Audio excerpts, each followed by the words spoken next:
It was a 5-page outline on this yellow pad. And I don't remember writing it, but that was really the outline for the project that 20 years later that we're pretty much following that same outline. We were guided to go to the largest, oldest living species of trees in this country and around the world, because most of them, a lot of them, were going to be leaving or go extinct. And clone these trees, which I'd never done, to preserve their genetics in an archival living library, or an ark, but a living ark of living genetics, and to take those and put them in safe havens around the world. The logic of going after the largest and oldest trees, which is not, it may or may not be 100% accurate, is that they have proven that they, through the test of time, they are still there, somewhat by luck, but even devoid of luck, they have survived several hundred or several thousand years and are still alive and still here. They've survived the entire industrial age that man has thrown at them, and several hundred or several thousand years of climate change, variable weather. They withstood all of it and are still here. So they are the strongest, best candidates that have survived everything that nature and man can throw at them, of the strongest genetics with the strongest immune systems, quite possibly, to reforest and heal this planet, which we need to do, because if we don't do that, as I have said, nothing else matters. And so it was something I'd never done. I'd never cloned a tree. I never thought about the genetics. I didn't know where to find all these, the largest and oldest things on Earth. Jared and I and Jake, they were in middle school then. We knew of 5 national champion species here in northern Michigan. The national champion white ash, national champion green ash. There was a national champion Norway maple, an Empire, and a couple others. So they borrowed my dad's pole pruners and a ladder. At that time, my truck was broken down, so we borrowed my father's truck. We loaded up and went to find these trees. Well, we found them, and the boys climbed them with tennis shoes, no climbing gear, because we didn't know anything about that. It went from 2 kids and some Falcos and my dad to ropes and bow and arrows and big plane rides. So we were able to shoot a bow and arrow up with fishing line and then drag a bigger string up, then drag another rope up, and then set our gear from the ground and then go up. Well, you have to climb a giant sequoia to get to the sun needles. Well, that can be difficult. So, and especially on top of a mountain with very little infrastructure, you don't dare take any risks, and sometimes you get the best material that you can get. You don't always get the best sun needles at 300 feet. We're looking for sun needles, and those would be the needles in the sun of the giant sequoia tree, and those are usually the ones that have some of the newest growth and some of the best growth, and they're oriented in the sun, toward the sun. Sequoias. Boy, what an adventure. Other than being told that it was impossible, can't be done, won't be done. 80 years old is the threshold that they've been reproduced.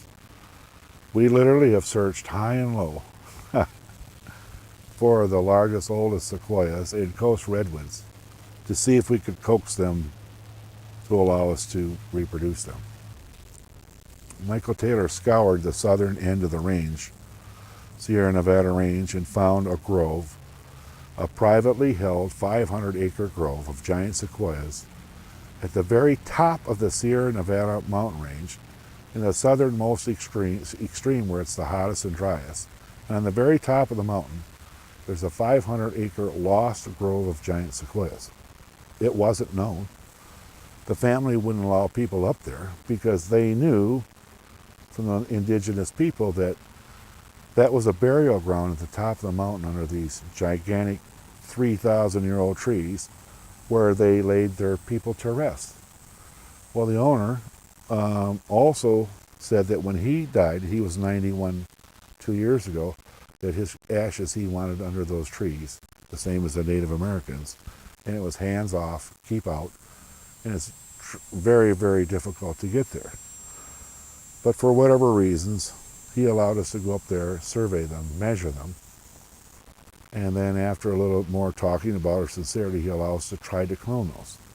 This is a giant sequoia from about 11,000 feet elevation on top of a mountain in the Sierra Nevadas.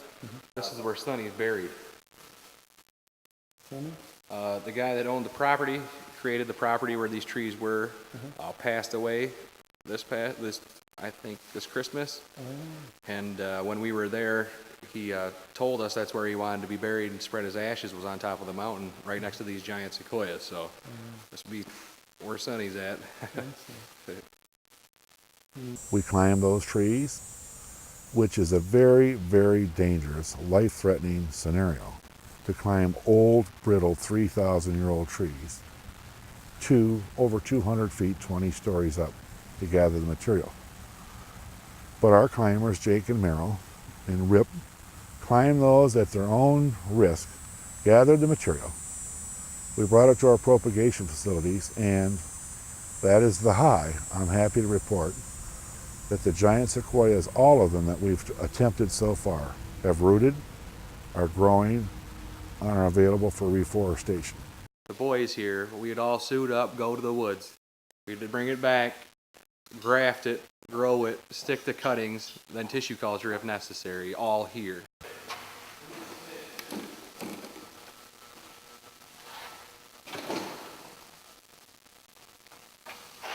This is a giant sequoia.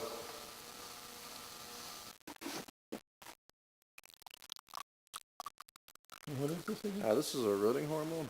We'll dip the cuttings in this to to promote root growth on them. Okay. We do it at different strengths. This is a 1 to 10 mix of it, which is appropriate for these. So here we have, if you can see the color changing in the wood from light green to dark green. So somewhere in here is usually where we like to take our cuttings. Alright, so this is Sequoia 101. Here we have our sun needles.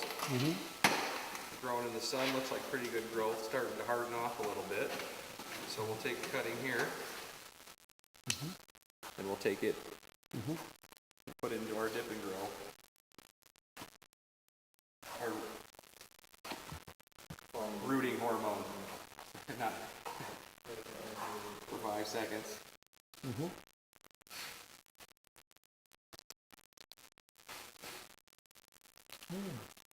We've collected our scion material off of the parent tree in the wild.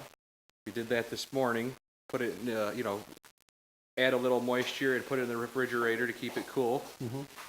So then we would select some of the new growth that we'd like to use. Then this is called the side veneer graft. So we're going to attach this piece to our rootstock. And then from there we'll get our growth that we need to reproduce more. Okay.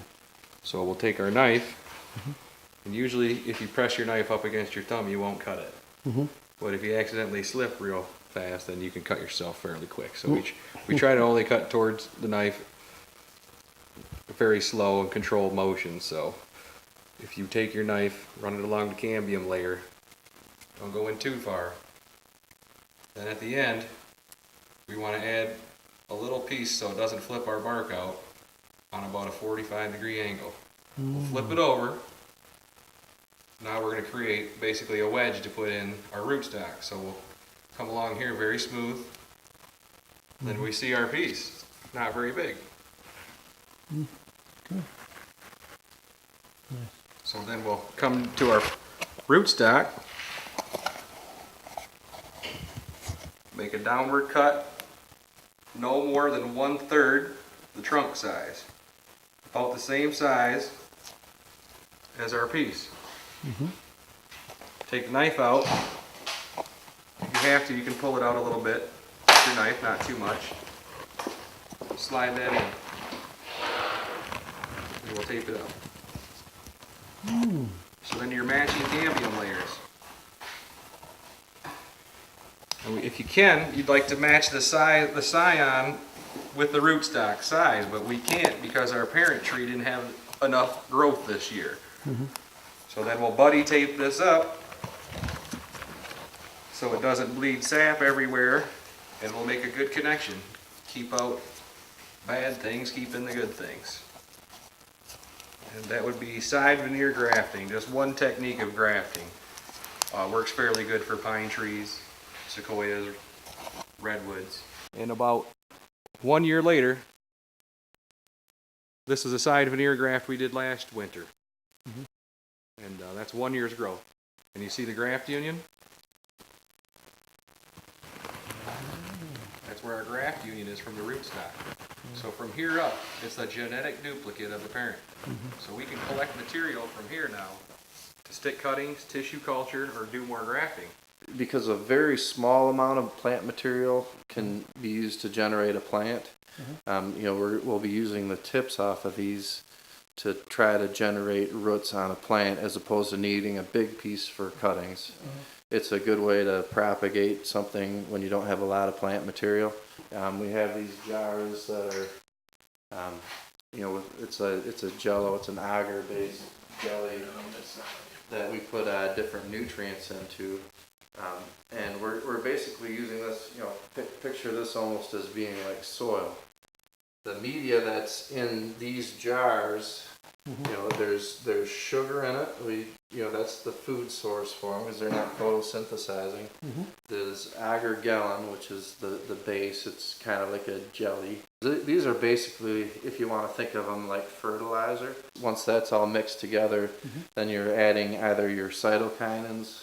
These are auxins. These are more for rooting. And then the other thing we're using is called ppm, which because we don't have the most sterile of conditions in here, this is basically will kill a lot of the spores and contamination that get into the jars. And some of our medium, we're putting charcoal in there. That's what the dark color is. Normally the medium would be light, but for certain coniferous species, the charcoal seems to really act as a buffer.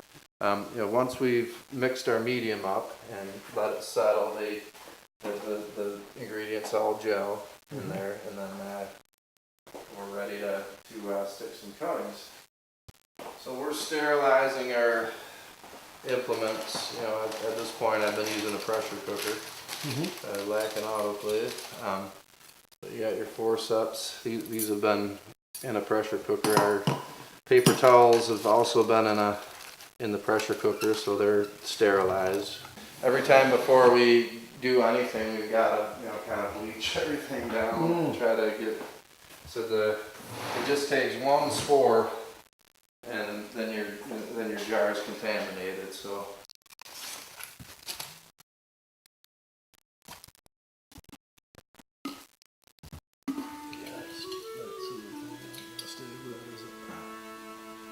What tree is this from? this is a sequoia. This is a giant sequoia. This is the Michigan champion.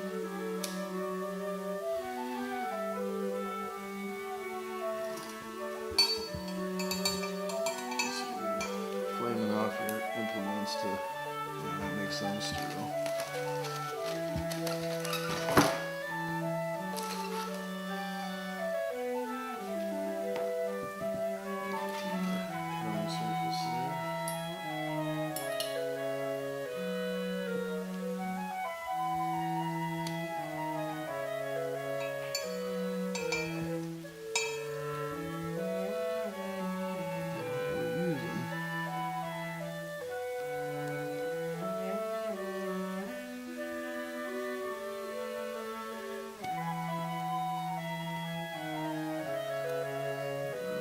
Tips like that. That'd be enough to make a jar.